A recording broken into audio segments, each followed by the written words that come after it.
안녕하십니까 시청자 여러분. 날씨가 몹시 춥습니다. 올 겨울에 들어서 가장 추운 날씨 같습니다. 날씨 때문인지 어제 밤을 거쳐서 오늘까지 대한민국 전국에 한파가 몰아치고 있습니다. 소위 김건희의 명품 백 사건인데 우선 말씀드리기 전에 웃음만 나옵니다. 저는 먼저 말씀드리고 싶은 것은 한때 윤석열 후보에 대해서 비판적 지지는 했지만 지금 현재도 그를 100% 지지하는 건 아닙니다. 그의 정책에 대해서도 불만이 많고 특히 중앙선거관리위원회에 다루는 소위 선거의 투명성을 확보하는데도 전혀 힘을 쓰지 않은 것은 도대체 이해할 수 없고 여러 가지 비판적인 입장을 취하고 있습니다만은 이번에 김건희 여사, 쉽게 그냥 김건희라고 얘기하겠습니다. 김건희에 대한 얘기에 있어서 한동훈 비대위원장이 취한 태도, 이 문제에 대해서는 도대체 이해가 안 돼요. 어이가 없어요, 어이가. 제가 어제 오늘 아침 사이에 중산층 여성 몇 사람을 접촉했습니다. 그들에게 물었어요. 그저 김건희 여사가 받았다는 레이디 디올 까나주 파우치가 그 얼마짜리냐? 그랬더니 200만 원부터 300만 원 정도 한다는 거예요. 그럼 굉장히 비싸네요. 그랬더니 아니 선배님 요새요 솔직히 말해서 중산층 여성이라면 어떻게 기준을 할 수 있을지 모르지만 일정한 정규 수입이 있고 자기 나름의 아파트가 있거나 아니면 좀 높은 전세를 주고 살거나 아니면 반전세에다가 월 얼마씩 내는 그런 정도의 생활을 유지하는 중산층, 그리고 아이들을 대학 보내고 하는데 크게 지장이 없고 이런 중산층 여성들에게는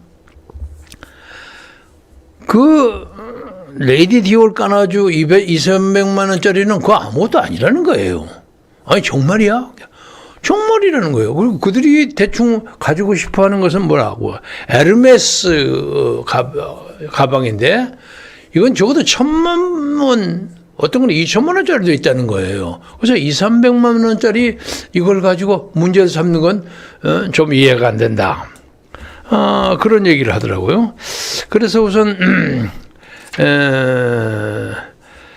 김건희 여사가 문제 그 최재형 목사를 만난 그 경과, 이것부터 해석을 해보자면 이게 2022년 9월 11일이니까 지금부터 한 1년 반쯤 됐죠? 1년 반쯤 됐죠?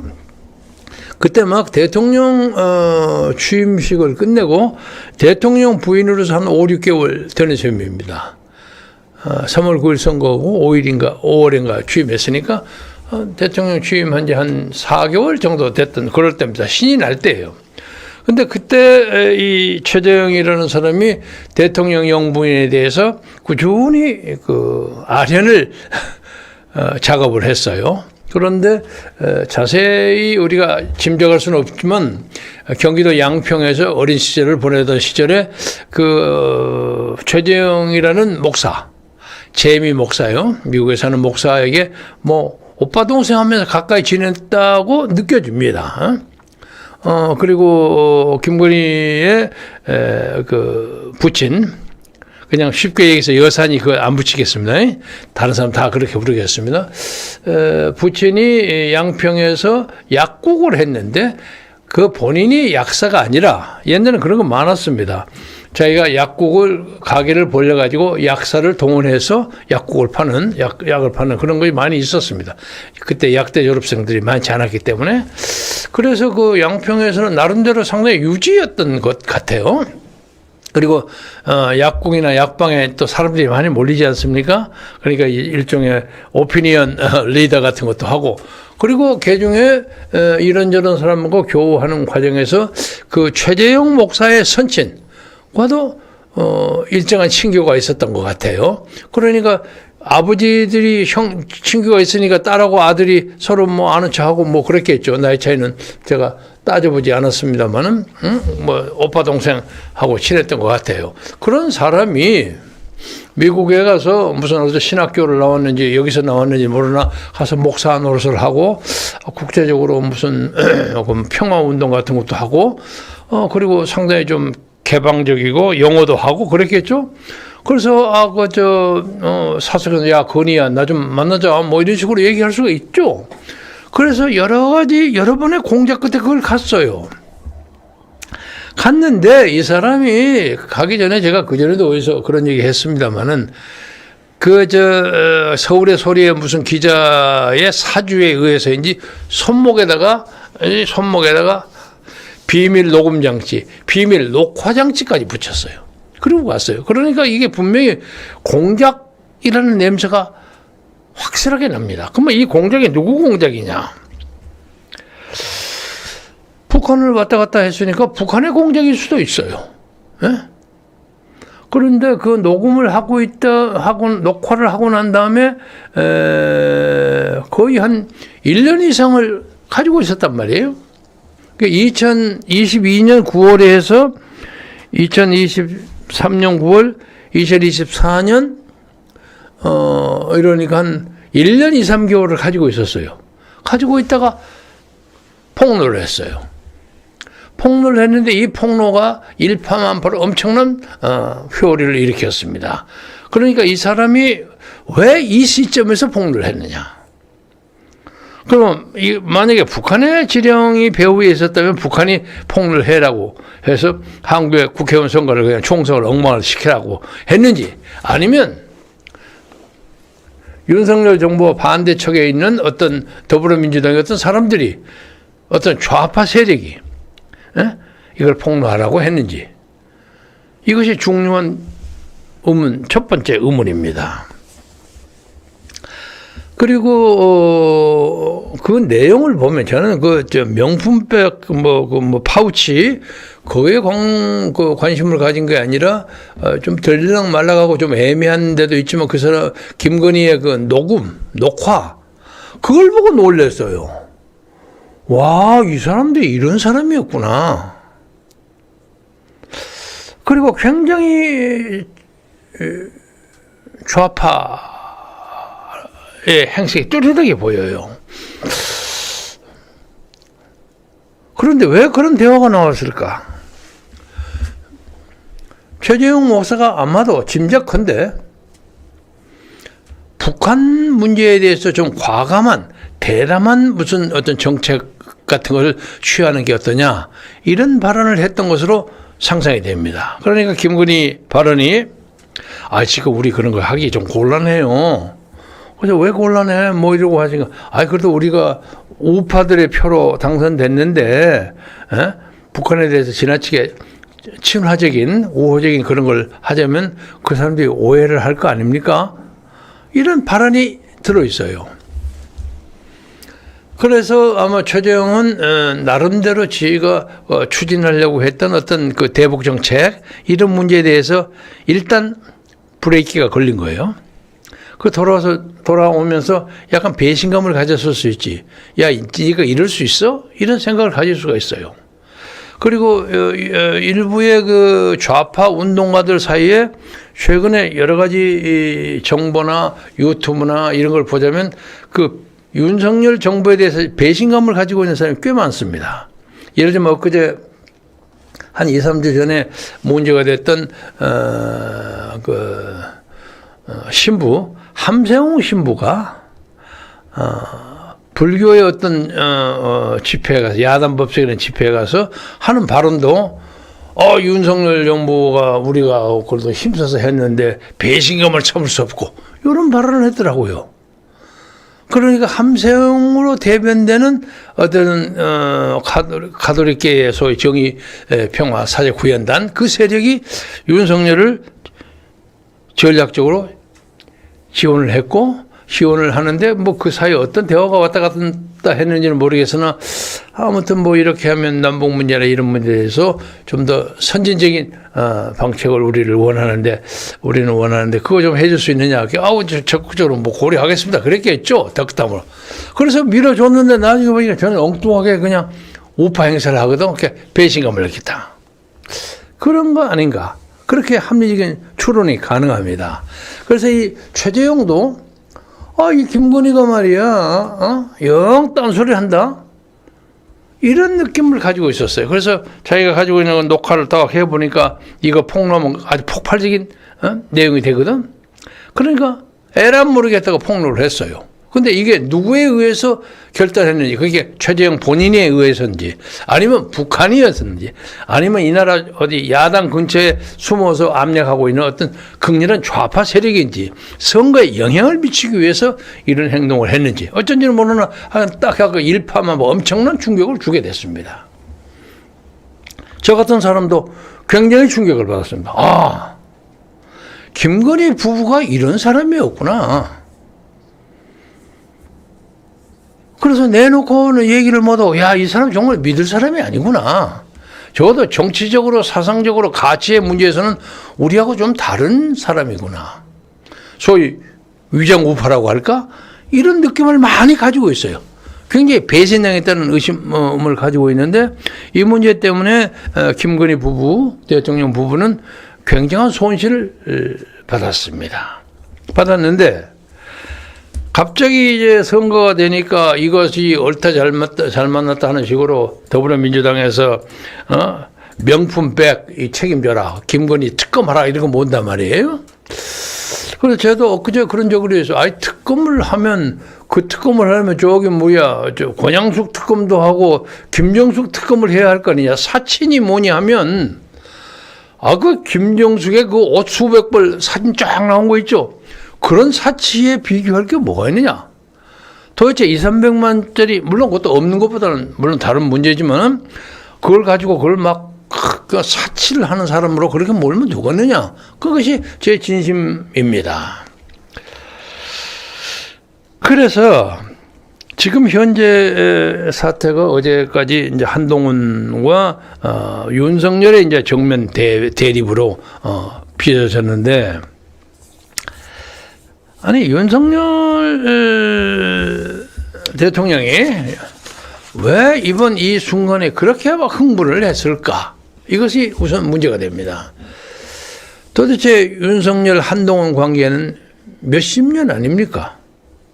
근데 그 몇십 년의 관계가 이렇게 결정적으로 쉽게 깨어져 버릴 수 있는 거예요. 소위 프라질하게, 막하고 막락하고 그냥 사기를 깨지듯이 잃어버릴 수 있는가? 그렇게 하지 못한 둘이의 관계가 있었을 거 아닌가. 그러니까 만약에 이것이 최악의 경우로 간다면 나중에 한동훈은 예를 들면 그들이 둘이가 합작했다고 주장되어지는 박근혜의 태블릿 PC 조작 사건에도 사실은 내가 한 거 아니라 한동훈 검사장이 지령을 해서 난 뒤에서 실무자로 일했을 뿐입니다. 이런 고백이 안 나온다는 보장이 또 없습니다. 우리가 사이가 깨진다면. 근데 그럼에도 불구하고 윤석열 대통령이 굉장히 격노를 했어요. 그렇게 격노를 해야 그렇게 문제를 해결할 수밖에 없었는가. 거기에는 아마도 흔히들 얘기는 부부관계는 잘 모르는 거지만 흔히들 그 부부관계에서 김건희 여사가 훨씬 주도권을 가진다고 그렇게 소문이 돌아요. 아마 굉장히 공격을 했을 수 있어요. 당신 뭐 하느냐고 말이야. 한동훈이 저렇게 놔두고 뭘 하겠다고 그러냐. 나를 이렇게 몰고 어쩌고 밤새 따졌을 수 있었으리라고 봅니다. 그러니까 이제 윤석열 쪽으로서는 가만히 있을 수가 없거든. 그리고 이런저런 얘기를 들어보니까 화딱지가 막 난단 말이에요. 그러나 대통령 분노는 그렇게 함부로 직접적으로 즉각적으로 제어할 수 없을 정도로 나오는 것은 국가를 위해서는 대단히 위험한 태도입니다. 좀 더 생각하고 분노를 좀 누그러뜨리고 그런 것이 윤석열에게는 우리가 대단히 결핍하다는 그런 느낌이 듭니다. 아무튼 그리고 그것을 이준섭 비서실장을 통해서 야, 한동훈한테서 물러나라 그래. 당신 자네 이럴 수 있어? 하고 메시지를 보냈단 말이야. 근데 그 문제에 있어서도 아니 비서실장쯤 됐으면 김대기 비서실장 그랬을까?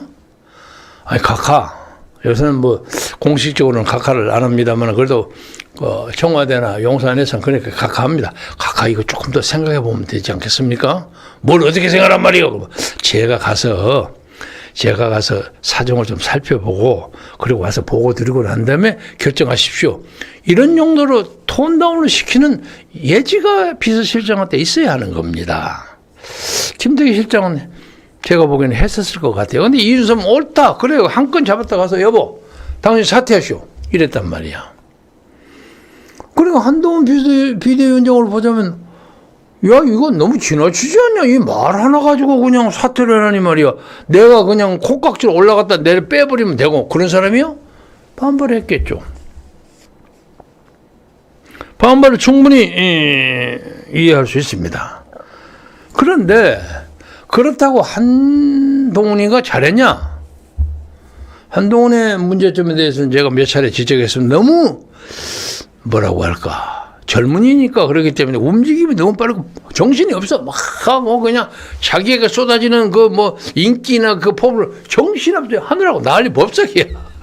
그래서 그거 보는 것마다 어지러울 지경이야.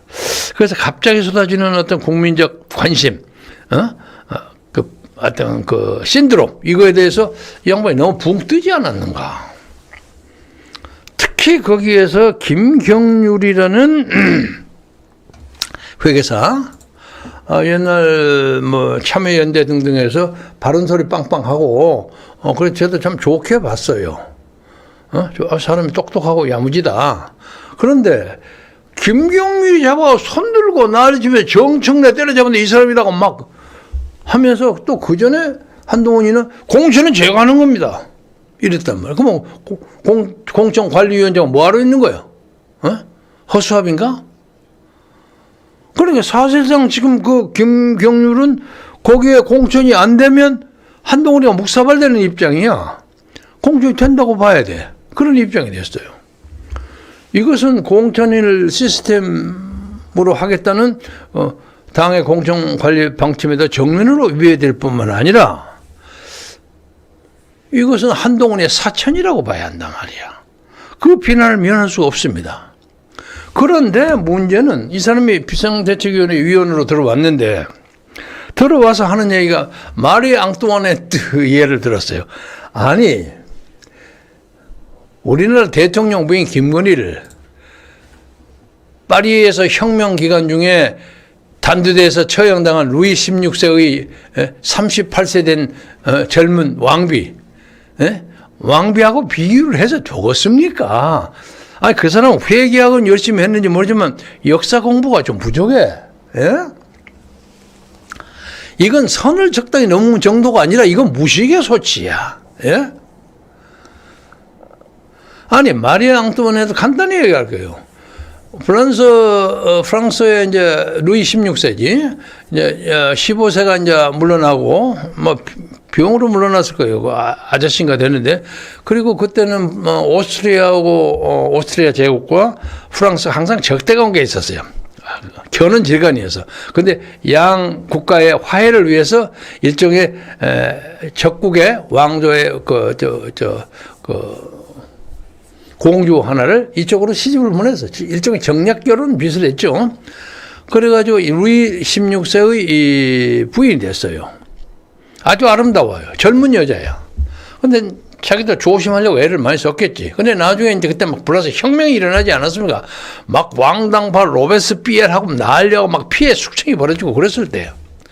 그런데 이 사람이 아들, 딸인가 있었는데, 공주들이 있었는데, 자기 기록으로 봐서는 아이들을 키우는 데 전념했을 뿐, 국사에 별로 관계하지 않았습니다. 그 증거가 없고, 당시와 프랑스에서는요, 여성들이 정치에 관여하는 그런 정황이 없었습니다. 여러분, 그 문제에 대해서 이론이 있으면 저한테 나중에 항의하십시오. 여성들이 별로 끼지를 않았습니다. 그런데 뭐 국정농단이니 뭐 꼭 요새 우리 누구야 박근혜 대통령이 뒤집어 쓴 거 국정농단이니 무슨 뭐 호화 사친이 심지어 근친 상간이니 별걸 다 붙였어 이 사람한테. 그 심지어 당시에 그 혁명의 와중에서 로베스피에르라고 유명이 있죠. 로베스피에르 공포 정치의 상징. 그 사람도 나중에 반대파에서 처형됐습니다만은 그 사람도 에베른가 하는 사람이 마리 앙뚜아네트에게 무슨 근친상간 뭐 혐의를 벌써 고발하고 어쩌고 저놈 새끼 순 엉터리다. 로베스피에르 자신이 그렇게 얘기했어요. 그리고 무슨 뭐 호화 사치를 했다거나 무슨 뭐 국정농단을 했다거나 재산을 많이 모았다거나 그런 것이 나중에 다 험한 거짓말로 혁명적 와중에서 벌어진 그런 사건으로 평가가 되면 여러분 책을 읽어보세요. 김경률 책을 읽어봐. 블라드 대혁명사를. 당신이 아는지 모르는지 말이야. 나 당신을 무시하려고 하는 것이 아니라 회계사람은 회계사를 정확히 해야지. 역사를 좀 알고 뭐 갖다 붙여야지. 그걸 빨리 앙뚜아네트 붙으니까 저쪽이 화날 거 아닙니까? 당연하지. 난 김건희를 옹호할 생각은 전혀 없어. 그렇지만 아니 내가 세상에 말이야.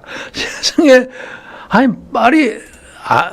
마리 앙뚜아네트 단두대에서 처형받은 비참하게 또 처형받았어. 거지 옷 입고 가고. 그런 왕비에다 나를 비교해? 기가 막히겠죠. 그래서 이 문제는 최재형이가 벌린 건을 더불어민주당이 선거 쟁점으로 이용한데 물색 모르는 김경률이가 한몫을 거들어가지고 이렇게 큰 사건이 벌어진 겁니다. 그런데 이제 거기에 문제는 김경률을 저렇게 그냥 갑자기 선거에 마저 영웅이나 된 히어로가 되는 거지 막 올린 한동훈의 철삭스러운 단기도 한몫을 한 겁니다. 거기에 대해서 일국의 대통령이라는 사람이 너무 또 빨리 화를 낸 것도 이게 정말 아마추어 정부야. 누가 그 얘기했더라. 아마추어 정부. 꼭 뭐라고 할까? 대학 다닐 때 무슨 모의 국회 뭐 이런 거, 토론대 그런 게 있거든요. 모의 정부 토론대. 그래서 뭐 재판도 해갖고 뭐 피고인에게 사형을 선고한다 뭐 그런 것도 있고 그래요. 꼭 모의 국회나 모의 정부 보는 것 같아, 이게. 애들이 장난하는, 인형처럼 장난하는 것 같아요. 그래서, 이번에 이런 사건은,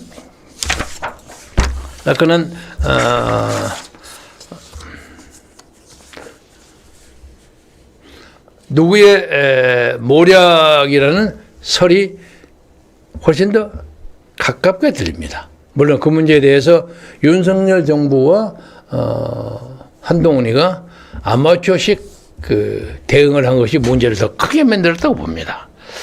그 특히 여기서 질문하고 싶은 것은 그러면 그 과정에서 한동훈이는 지금 비대위원장 되고 난 다음에 한 달쯤 됐는데 느끼면 한 20몇 한 달쯤 돼. 그동안 진짜 윤석열 대통령에게 지원을 한 번도 안 했을까? 한 번도 안 했다고 봐? 그런 것도 좀 되지. 정말 한 번도 안 했을까? 그래서 오히려 이것도 이 전화를 한 번도 안 하고 이렇게 막 부닥치고 하다가 나중에 극적으로 만나가고 우리는 공천의 독자성을 유지한다는 쇼가 아닌가? 고민정 의원이 뭐 그런 얘기 했잖아요. 근데 쇼인지 아닌지 그건 모르겠습니다만은 쇼를 치고는 너무 지나쳐요. 그래서 저는 이제 앞으로 또 얘기할 기회가 많이 있을 테니까 김경률이는 뭐라고요? 다시 올려. 분별 없는 발언 죄송으로 사과할 정도가 아니야. 무식한 발언이야. 그리고, 다른 사람의 공작의 희생물이 스케이프고드가 스스로 된 것을 스스로도 몰라. 그렇게 얘기하면, 내가 한가락 하는 사람으로. 그래갖고 마포에서 선거고 자시고, 그거 안 됩니다. 예? 그래서 해결하는 방법부터 얘기합시다. 얼마 전에도 제가 이 사건이 벌어졌을 때,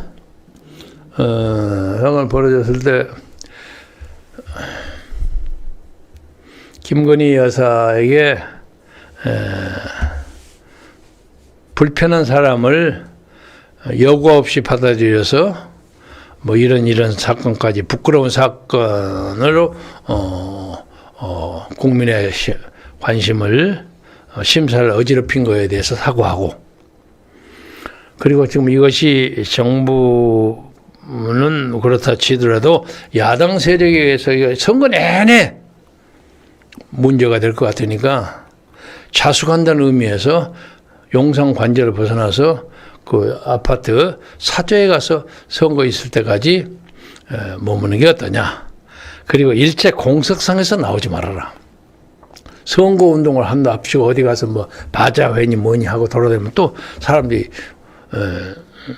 시비를 걸 수도 있고, 아마 김건희가 그런 사건이 없으면 상당한 득표에 영향을 미치는 사람으로 될 겁니다. 그런데 뭐 이제 사사건건이 저쪽에서 더불어민주당에서 난리 법석을 칠 겁니다. 그래서 그렇게 하고, 그리고 한동훈은 김경렬을 해촉시키세요.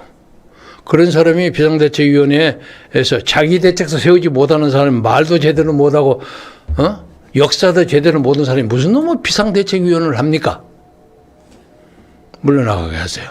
그리고 적어도 비대위원장을 4월 10일까지 한다는 각오와 그 결의는 좋습니다. 그리고 대통령도 지금까지 전혀 아무것도 관계를 안 하다가 이 사건이 빵 나오니까 뭐라고 한마디 해서 둘이가 적어도 형식적으로는 커뮤니케이션이 없었구나. 그것을 대외적으로 알리는 효과는 있었어요. 그래서 그 전반적으로 그런 사건이 다 전제되면 대통령으로서 내가 이걸 잘 관리 잘 못해서 죄송합니다 하는 얘기를 하시는 게 좋아. 엊그제 무슨 경제 좀 잘못되고 뭐 강서 구청장 선거도 모든 것이 내 잘못입니다 그러더라. 그래서 나는 저 양반이 너무 좀 사과를 너무 지나치게 많이 한다. 저는 그렇게 생각했어요.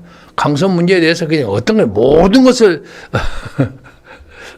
나의 책임이라는 건 좀 과장 아닌가 그런 느낌을 가졌는데, 거기에는 우리가 보기에는 투표상의 문제, 개표상의 문제 여러 가지 문제가 있어요. 여러 가지 문제가 있는데, 예를 들면 모든 것이라면 그 문제에 대해서 저도 개인적으로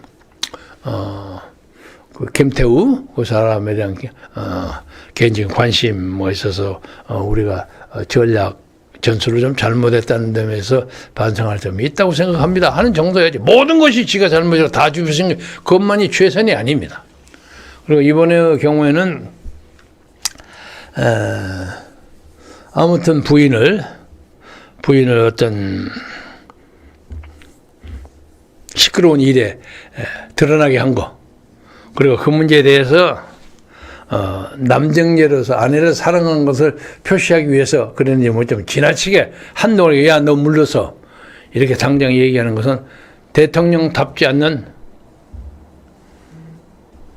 서투른 방법입니다. 그건 맞습니다.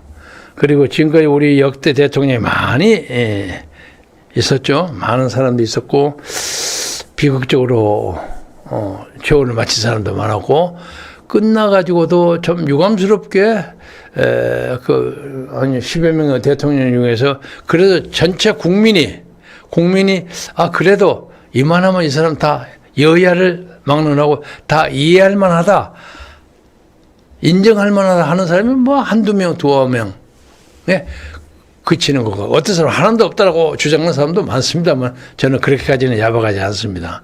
그래서 이 문제에 대해서 앞으로 갈 길이 멀어요. 첫날이 더 남았어요. 나머지 임기가. 그래서 이 선거를 만약에 해가 쫄딱 망한들 어떡합니까? 거기서 또 열심히 노력해야죠. 응?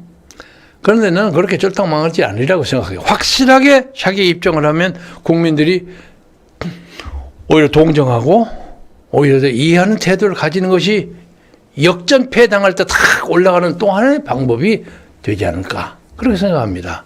그래서 불초 제 얘기를 한동훈이나 이런 사람들이 꼭 들어주기를 바라고, 제가 알기로는 윤석열 대통령은 이런저런 채널을 통해서 제 걸 보는 것으로 간접적으로 확인합니다. 그래서 겸손하게 이 문제를 해결하는 게 좋겠다. 그리고 비서실장도 그래요. 역대 누구야, 박정희 대통령 비서실장이었던 김정념 실장 같은 사람 보세요. 그 오래 하면서 얼마나 지혜롭게 부드럽게 잘 끌어갑니다. 박정희가 얼마나 센 사람인데 막 때려버리는 것도 다 돌려가지고 하잖아요. 그 부드러운 처신을 배우세요. 응? 꼭 경제 전문가로서만 비서실장 노릇을 해서는 안 됩니다.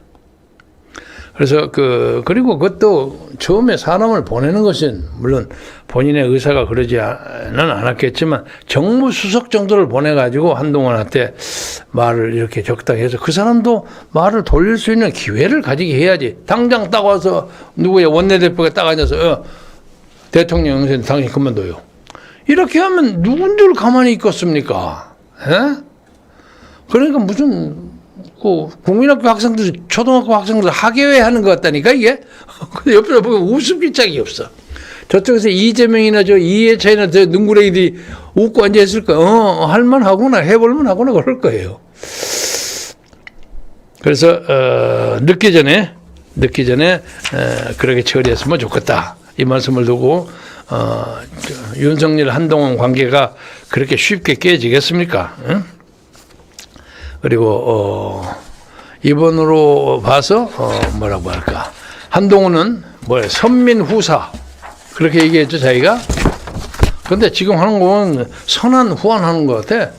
먼저도 한동훈, 뒤에도 한동훈, 그런 오해를 받지 않도록 하세요. 더불어민주당 얘기를 할게요.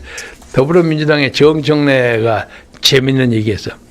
윤석열 아마추어 정권이 국민의힘 대표 이준석, 김기현에 이어 한동훈 위원장까지 내쫓는다면 이는 당무 개입이자 정치적 중립 위반하면 법적 책임, 물어봐라 그러세요. 그리고 특검 문제에 대해서 만약에 저 사람들이 수를 맞춰가지고 선거 과정 중에서 특검을 통과시키려고 하면 응하세요. 왜? 제가 느끼기에는 더불어민주당 안에서도 이재명이 아직 학을 띄는 사람들이 갈수록 늘어나고 있고, 또 그거 보면 이쪽에 국민의힘에서 빠지는 사람이 못지않게 그쪽에서도 빠질 거라고 생각합니다. 그리고 우리 국민들, 우리 동포들, 우리 시민들에게 얘기하고 싶은 거다. 김정희가 건희가 뭐 한다니까, 와, 그럼 뭐 하지, 옷도 어떻게 입고 그 무슨 놈의 여론조사가 60내 70이 특검을 찬성하는 걸 갑니까? 때로는 정치 지도자는 국민의 떠오르는 일시적인 여론도 과감하게 거부하고 나갈 수 있는 용단이 필요합니다. 응? 자기가 당할 걸 생각하면 똑똑하게 가서 대통령이 그런 얘기를 할 줄 알아야 한다고 생각합니다. 그래서 특검을 만약에 벌리는 경우가 있더라도 당당하게 김건희 씨가 특검에서 딱 나와서 얘기했어요. 그것이 굉장히 큰 선거운동이 될 수도 있다고 보면 왜 그런 승부를 못 겁니까? 뭐가 잘못해서? 난 할 수 있다고 생각해요. 나 지나치게 오늘 하다 보니까 그냥 국민의힘 너무 지지하는 것처럼 보이는데, 저는 국민의힘 지지하지 않습니다.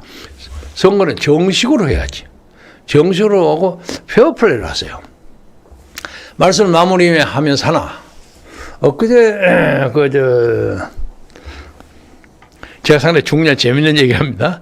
엊그제 요새 중진들의 공천 문제가 좀 문제가 되잖아요. 그래서 중진들이 굉장히 몸조심을 합니다. 그런데 그 중에 어떤 중진 하나, 판사 출신. 그 사람이 자기가 공병호 박사가 중앙선거관리위원회 개표 조작 문제를 얘기하면서 아마 그 사람을 예를 들었던 모양이에요. 근데 예를 들은 것도 그 양반을 비난한 게 하나도 없어. 이런 조작을 했는데, 인수가 들어갔는데, 그 사람의 경우에는 워낙 표를 많이 따가지고, 그것에 플러스 한 것이 아무 의미가 없게 됐다 하는 예로 들었어요. 그러니까, 자기를 개인적으로 나쁘게 했다는 건 하나도 없어. 그런데 아니 왜 내 개편 문제에 대해서 시비를 거냐? 어? 나는 그거하고 아무 관계없는 사람이다. 이러더라고요. 그래서 자기가 명예훼손을 당했다는 거야. 그래서 나 고발하겠다 하고 나오니까 미국에 있는 공병호 박사 측이 아니 내가 그 사람한테 나쁜 소리 한 것도 하나도 없는데 왜 과거 뭐 끼고 썩냈다는 것처럼 왜 그러냐. 그래서 구체적으로 뭘 명예를 훼손했는지 지적해달라. 그 뭐 어쩌고 저쩌고 지나가면서 소장 다 써놨으니까 법적인 연락을 기다리는 게 좋을 거라고. 그렇게 말을 턱 던져버렸어. 근데 나도 이제 그쪽으로 전했죠. 전에는 아마 이게 그 공천 관계에 대해서 좀 상당히 델리케이트한 입장이 있기 때문에 자기가 그 문제에서 깨끗하다 이런 걸 보여주려고 그러지 않았는가 그렇게 생각합니다. 그리고 또 그 양반하고 무슨 대화하는 것 중에 내가 중앙선거 관련해서 시게 공격을 했죠. 아니 도대체 당신은 옛날 투기협회 할 때 당시에 판사하면서 그거 하지 않았어? 그거 참 많이 했다는 거야. 10번 이상 했다는 거야. 중앙선거관리위원회 절대로 문제가 없다고. 여보시오, 그런 소리 하지 마시오. 딱 증거가 나오는데 그런 소리 하시오. 그러면서 이런저런 얘기를 한참 하다 보니까 중앙선거관리위원회가 조만간에 손도장, 그러니까 투표관리인의 실인을 찍는 것은 심각하게 고려한 것 같다. 아마 될 겁니다. 이러더라고. 안 되면 우리 가만 안 두겠어. 내가 이러면서 자기도 중앙선거위원회 우리 사람이 사무총장 가고 완전히 자기 편으로 생각하는 것 같은 느낌이 들어요.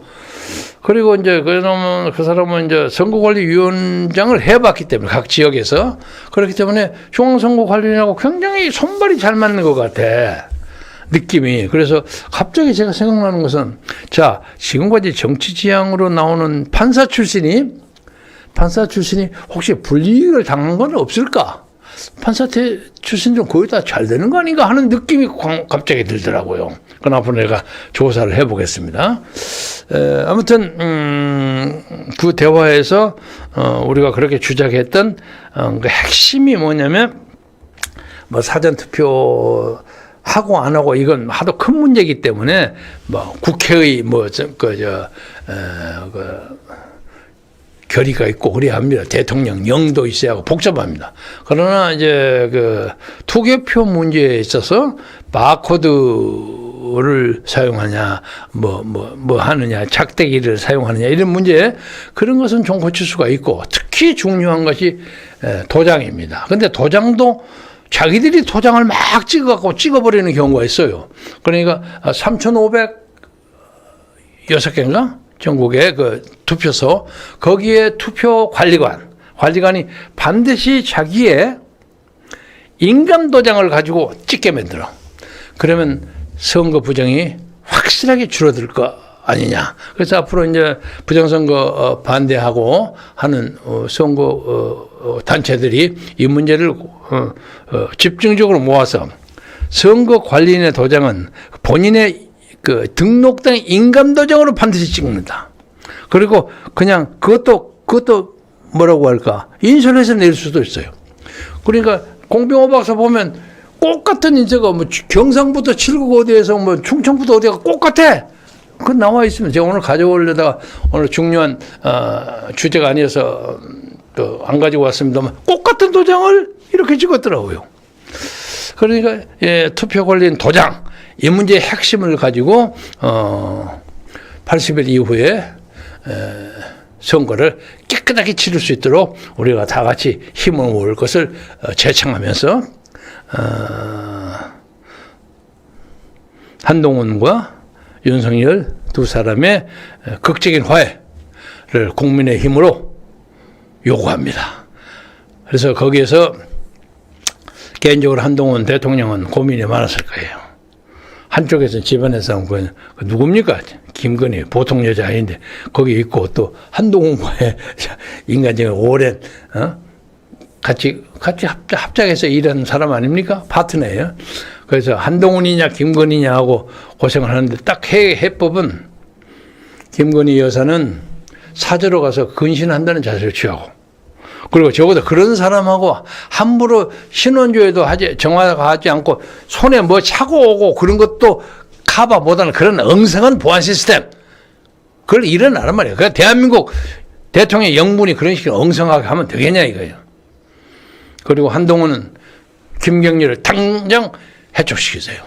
해촉시키면 그리고 국적이 대통령 만나서 아이고 뭐 잘 안 돼서 그런데 죄송한데 앞으로 우리 선거 자체에 대해서는 간섭하지 마시고 잘 할 테니까 이 문제는 저한테 맡겨주십시오.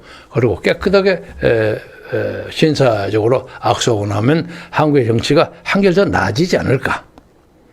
이것은 그나마 자유민주주의를 주창하고 한미동맹 그리고 뭐 이렇게 우파의 입장을 지지하고 있는 이 정부에 대해서 옆에 있는 사람으로서 마지막으로 얘기하는 권고고 축하의 말씀입니다.